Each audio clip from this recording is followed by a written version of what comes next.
El comisionado parlamentario Juan Miguel Petit reclama que la Administración de la Educación Pública, ANEP, garantice el acceso a la educación de los presos del CONCAR que se encuentran en situación de analfabetismo. El comisionado planteó el tema a la ANEP el año pasado. Posteriormente, en diciembre, con ese objetivo, Petit presentó un recurso de habeas corpus correctivo colectivo, pero la justicia desestimó el pedido. El Poder Judicial entendió que no está en juego la integridad física de los presos y, por tanto, no puede obligar a la ANEP a que garantice el acceso a la educación a todos los reclusos. El nuevo Código del Proceso Penal prevé la aplicación del habeas corpus en casos de torturas y otros tratamientos crueles o condiciones de reclusión violatorias de la dignidad. Petit anunció que apelará a este fallo. Asimismo, para el comisionado parlamentario, es suficiente que el tema se instale en la opinión pública y, si bien reconoció el trabajo de la ANEP en los centros penitenciarios, asegura que no es suficiente. Particularmente en el CONCAR, de cada 3 presos, 1 se encuentra allí. Ha habido avances en los últimos 10 años en la educación en las cárceles. Hasta hace algunos años prácticamente no había educación secundaria y buena parte del sistema de seguridad tiene maestros. Hoy hay cobertura en primaria, cobertura en secundaria e inclusive hay algunos internos que están llegando a la universidad. Pero es insuficiente todavía. Hay un 20 y poco % de gente que está estudiando. Lo que nosotros planteamos es que existe un plan, que el CODICEN elabore un plan de alfabetización para el CONCAR. ¿Por qué el CONCAR? Porque el CONCAR es prácticamente 1 cada 3 presos del país están ahí. Porque el CONCAR además tiene muy buenas instalaciones que se hicieron hace unos 5 años. Tiene un polo con aulas, un espacio, una que le llaman la comunidad educativa, un espacio con muchas aulas. La comunidad educativa es de una excelente disposición de aulas y que lamentablemente está totalmente subutilizada por falta de recursos humanos, de docentes y de personas que acompañan a los internos a estudiar.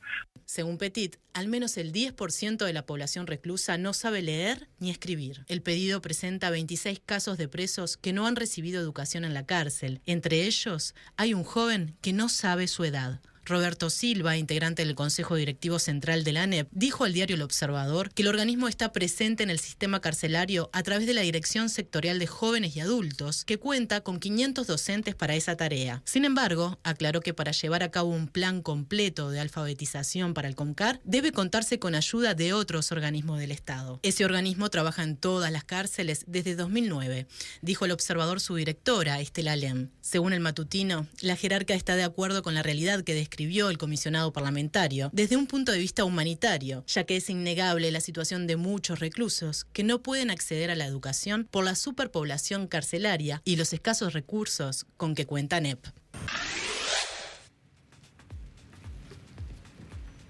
Bueno, y justamente para conocer cuál es el trabajo de la ANEP con personas privadas de libertad, también vamos a estar abordando cómo se viene trabajando próximo al comienzo del año lectivo, al comienzo de clases, es que recibimos al presidente del CODICEN, Wilson Neto. Gracias por estar aquí en Arriba Gente. Un placer, un placer. Bueno, veíamos este tape disparador que tiene muchos datos. Concretamente, ¿cuál es el trabajo que hace actualmente la ANEP en cárceles? Bueno, en realidad, desde que se estableció una estrategia de trabajo en contextos de encierro, viene esto incrementándose año a año, y en el caso concreto de una dedicación a personas que no han terminado la escuela o que tienen analfabetismo funcional por distintos motivos, en este año particular, 2017, se atendieron 1.200 personas, ¿no? De las cuales 440 terminaron la escuela. Luego, a nivel de educación media, son del orden de 3.000 personas que están siendo atendidas, donde 1.900 han tenido resultados exitosos, exámenes salvados. De culminación de ciclos estamos en el orden de 40 personas en educación básica y 44 personas en educación media superior. Y bueno, y luego hay un trabajo articulado entre UTO y INEFOP en la formación específica en determinadas profesiones laborales, en coordinación con los sistemas de trabajo y de producción que existen dentro de los recintos carcelarios. En definitiva, la atención de la ANEP es, como bien lo decía el comisionado, es muy importante. En estos 10 años hay una presencia real prácticamente en todos los centros carcelarios. Lo que hay que mejorar claramente es la logística y la circulación de información, ¿no? Porque si se lograron atender 1.200 personas que no terminaron la escuela y esta situación se plantea por 26, tendríamos que tener más precisión en la información. O sea, cuáles son las personas, en qué lugar se encuentran, cómo desarrollar una logística articulada y coordinada para poder atenderlos. Información. Yo creo que la información ha estado muy fragmentada, ¿no? Y hoy hay un grupo de trabajo de la ANEP con el Ministerio del Interior y con el INR que que permite socializar y buscar estrategias articuladas, ¿no?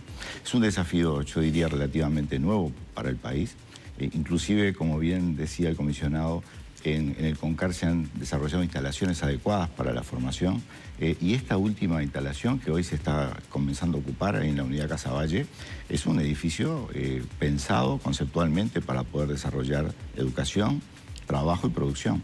O sea, en definitiva, venimos creciendo desde el punto de vista material como país, como sociedad, y tenemos que mejorar la articulación y la circulación de información, porque si no, uno de alguna manera también sorprende, ¿no? Si logramos sin ningún tipo de articulación atender a 1.200 personas, estas 26 que se están reclamando, claramente es un tema de generar una mesa de trabajo, una mesa que organice la posibilidad de participar de estas personas. ¿Por qué hasta ahora no se dio esa mesa que organice? Bueno, ¿De quién es la responsabilidad? ¿De la ANEP, del Ministerio del Interior, del INR? No, yo creo que son construcciones nuevas, hay muchos actores, cada uno con sus competencias y con su perfil personal también y profesional. Son nuevas, pero hace muchos años que hay muchos presos y que esta situación, que en Uruguay siempre nos pensábamos que no había analfabetismo, entre un 10 y un 12% de las personas que llegan a la cárcel no saben leer o escribir o perdieron la habilidad de hacerlo por desuso. Y cuando decimos que de 10 años hacia atrás la educación estaba en excelentes condiciones, yo creo que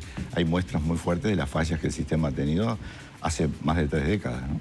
Que se vienen corrigiendo muchas de ellas y hay que seguir trabajando en todas ellas, pero los instrumentos están, hay que mejorarla. Una vez que se mejore la logística, que se mejoren las propuestas inclusive, recién ahí estamos en condiciones de abrir opinión si es suficiente o no el presupuesto que se vuelca a una atención de estas características. Simplemente en secundaria el orden de 3.000 horas, para tener una idea en la población, ¿no? Una hora, el costo de una hora está en el orden de los 26.000 pesos anuales.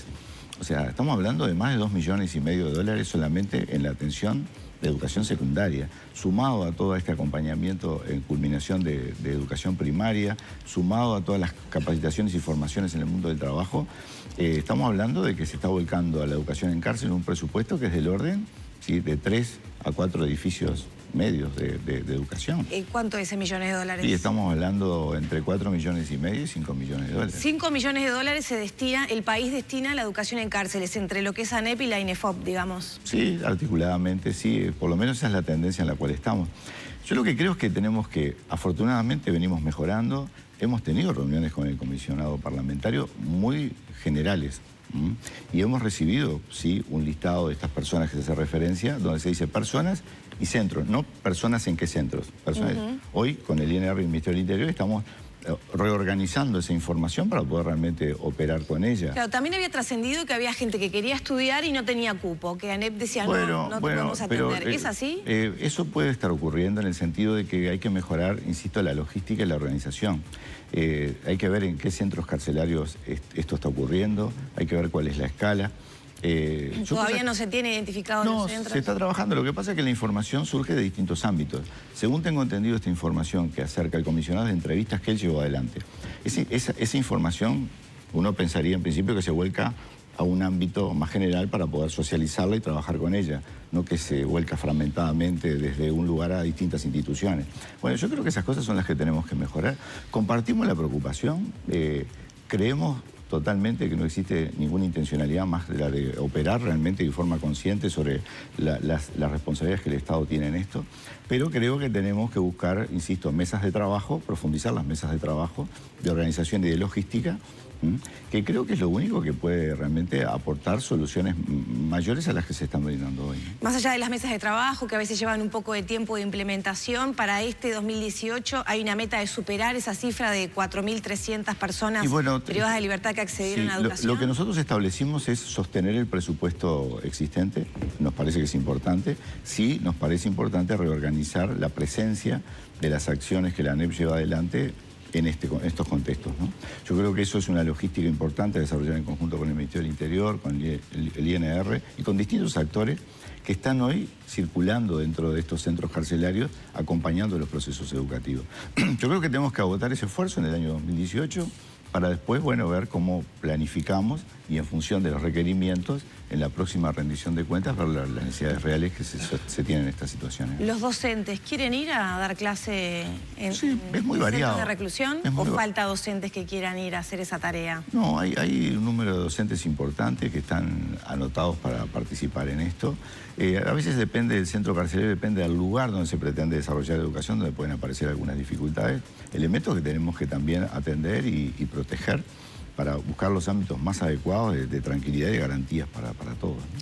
¿Está medido qué efecto tiene en la persona privada de libertad acceder a la educación, más allá de los conocimientos académicos? Sí, es muy diverso. Inclusive ahora, supongo que tiene que ver en la baja de la reincidencia. Sí, claro, sí. Hoy estudios de alguna manera muy precisos respecto a este tema no tenemos, por lo menos nosotros no lo conocemos. Lo que sí claramente es que hay distintas modalidades, hay modalidades diversas de taller que también involucran a gente que está en contexto de encierro y que luego actúa como un articulador educativo también dentro del centro carcelario. Ese espacio es un espacio muy interesante que queremos promoverlo y queremos además utilizar la nueva infraestructura de Casaballe para poner en juego esa faceta, ¿no? Que los propios internos actúen, ¿sí?, como socializadores, digamos, generar estructuras de formación en cascada que permitan, más allá de la atención de un docente individualmente con una persona, trabajar en grupos en distintos niveles que permitan también generar promotores en determinadas áreas del conocimiento, medioambientales, de distintos órdenes vinculados al deporte y la recreación, y también, por supuesto, al trabajo, ¿no? En estas instalaciones hay espacios muy importantes vinculados a talleres, vinculados a distintas áreas de desarrollo profesional que también vamos a intentar en conjunto darle el mejor uso posible. Y justamente, ¿cómo es el abordaje? Una persona que necesita hacer primaria, privada de libertad, ¿va a tener, digamos, una clase de primer año, de segundo, de tercero de primaria o se vincula con algún trabajo en oficios que dispare otros Se han desarrollado distintas experiencias. O sea, hay una forma desarrollada para educación de adultos para poder culminar primaria. Y en algunos centros carcelarios se ha llevado esto en conjunto con una formación hacia el mundo del trabajo en paralelo. Ha dado resultados realmente muy buenos.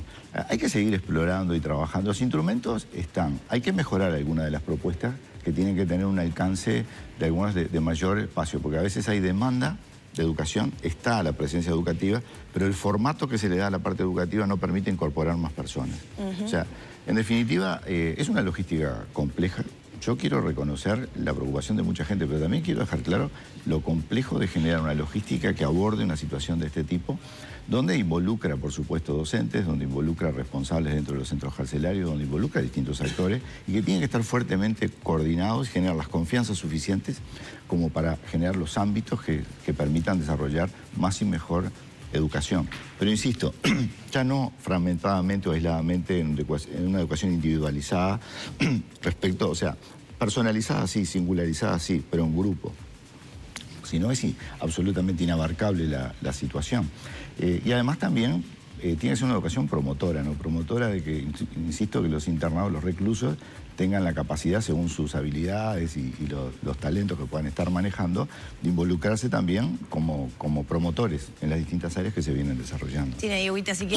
Sí, en esto que usted viene explicando, entonces, si hay, en este nuevo esquema, si hay más reclusos, se vuelve viable poder que ellos tengan acceso a esa... No es que si hay más reclusos. Porque ahora, a ver, de las palabras que usted dice, se desprende que si más reclusos de estos 4.300 y pocos quieren estudiar, no hay demasiada posibilidad de ofrecerles... No, para nada, no. Justamente, mejorando la logística de los recursos que se vuelcan en los centros carcelarios, ahí, organizando esa logística, con el mismo espacio y presencia educativa se puede atender a más personas. Y esa es la situación que tenemos que resolver en conjunto. Por eso necesitamos un centro de información, necesitamos un grupo que está conformado con el Ministerio del Interior, con el INR, con el comisionado parlamentario, con otros actores que quieren aportar el tema, en conjunto con la ANEP, para mirar esto integralmente. Yo insisto, es algo nuevo. Para el país es nuevo, si bien hace 10 años comenzó una presencia, cada vez crece a mayor grado, pero tiene que crecer de forma organizada, tiene que crecer en forma también de una planificación conjunta con las distintas instituciones y organismos en cada uno de los centros carcelarios, y no puede ser simplemente una presencia de la educación, sí que impacta en un lugar sin las coordinaciones adecuadas que deberían realizarse. O sea, estamos en eso, existe la preocupación y la ocupación del tema, inclusive ya hemos visitado más de 2 oportunidades el nuevo centro carcelario para poder a partir de ahí ¿sí? Es un lugar nuevo, es un lugar que va a tener un número muy importante de reclusos, pero que está pensado desde un inicio en la posibilidad de la rehabilitación. Y bueno, yo creo que va a ser un año en ese sentido muy interesante, muy rico de trabajo. Y bueno, sí, pero insisto, tiene que ser de ese lugar, ¿no? En mesas de trabajo que nucleen la información y permitan organizarla para poder volcar de mejor manera los recursos que hoy existen. Las otras planteos o las otras formas de planteo en realidad logran un gran impacto, digamos, en la sociedad, pero no en las personas que directamente tiene que estar volcada la educación. Le cambio de tema. Cuando queramos acordar ya empiezan las clases. Sí. Usted en otros medios ha dicho que el 80% de quienes egresan de primaria ya se han preinscripto a través de la plataforma URIS. Elsa Puente, la directora de secundaria, manejó un 90%. Bueno, ¿cómo viene? Bueno, en realidad los números al final, digamos, y luego de cerrado, digamos, el año, estamos en un 87% más o menos en secundaria, un 82% en UTU. Ya está prácticamente todo dado para que a partir del 1 de febrero se ejerzan las convocatorias adecuadas para llegar tiene que, ahí va, confirmar las inscripciones a partir de febrero. Confirmó el 87% en secundaria y el 82% en UTU, y ahora en febrero tenemos que llegar al 100%. De todos los 39.500 chiquines que terminaron la escuela, salvo en las escuelas rurales y especiales que la información la manejamos, la procesamos por otro lado, quedaron 322 situaciones complejas. 322 situaciones ¿Qué quiere decir eso? Complejas quiere decir que ha sido muy difícil poder establecer la preinscripción, que hay dificultad de comunicación y de contacto con las familias para acelerar el proceso. Pero en el resto del sistema, o sea, estamos con la expectativa de que la globalidad... este proceso de la preinscripción de este año y el año pasado es algo absolutamente nuevo en el país. Es decir, eran algunos miles los chiquines que terminaban la escuela, tenían el pase, pero nunca llegaban a un primer año de educación media. Eso hoy, en este seguimiento de trayectorias continuas, completas y protegidas, esto está dando resultados realmente importantes. Y bueno, y después viene ¿Y la plataforma funcionó mejor que el año pasado, que había problemas, que los docentes habían denunciado retrasos? El problema no era la plataforma, el problema era cómo se gestionaba por algunos actores el suministro de la información hacia la plataforma. No era un problema de carácter informático, sino que era un problema de gestión de personas, que afortunadamente logramos solucionar en algunos departamentos, fundamentalmente en secundaria, en una tensión que también es importante ver. O sea, hay un movimiento, hay una circulación de chiquilines y hay un cambio en esto, ¿no? Por ejemplo, de estos 39.500 chiquilines, que prácticamente estamos en el orden de 40.000 año a año, ¿sí? Hasta hace 2 años, a primer año en UTU, solamente asistía el 14,5%. Cuando empieza a participar la familia y opinar sobre dónde quiere enviar a su hijo a estudiar, esto cambió a un 25%. O sea, de los egresados de la escuela hace 2 años, un 14,5% iba a UTU, ahora va a un 25%. La cuarta parte son más de 10.000 chiquilines. Y bueno, y eso de alguna manera también genera o desarrolla una logística importante, porque en el caso de secundaria, ustedes habrán escuchado y lo van a estar escuchando en estos días, se han cerrado primeros años, porque en realidad no hay más niños, ingresan menos niños en secundaria, pero sí ha mejorado notoriamente, por lo menos en forma, diríamos, sistemática, el flujo, o sea, más chiquilines a segundo, más chiquilines a tercero, elemento que es fundamental, la mejora del flujo en el sistema, y se han generado más segundos, más terceros y más cuartos, pero menos primeros en secundaria.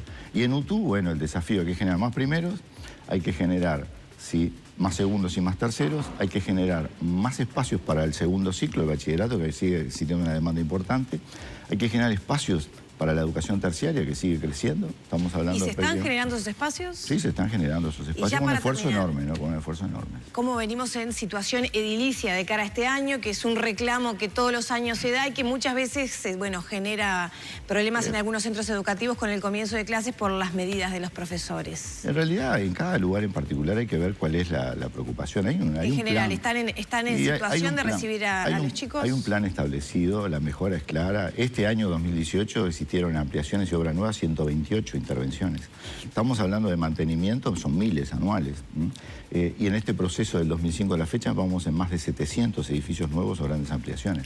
O sea, lo hemos dicho con claridad. Este es el periodo en el cual, si la infraestructura presente que estamos hablando del orden de 450 edificios en ampliaciones u obra nueva, en lugares nuevos o sustituir edificios viejos, ¿sí?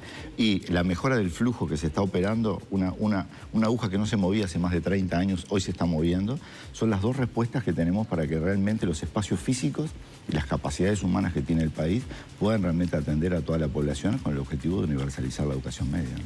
Muchas gracias. No, a las órdenes. Continuamos ahora con ustedes.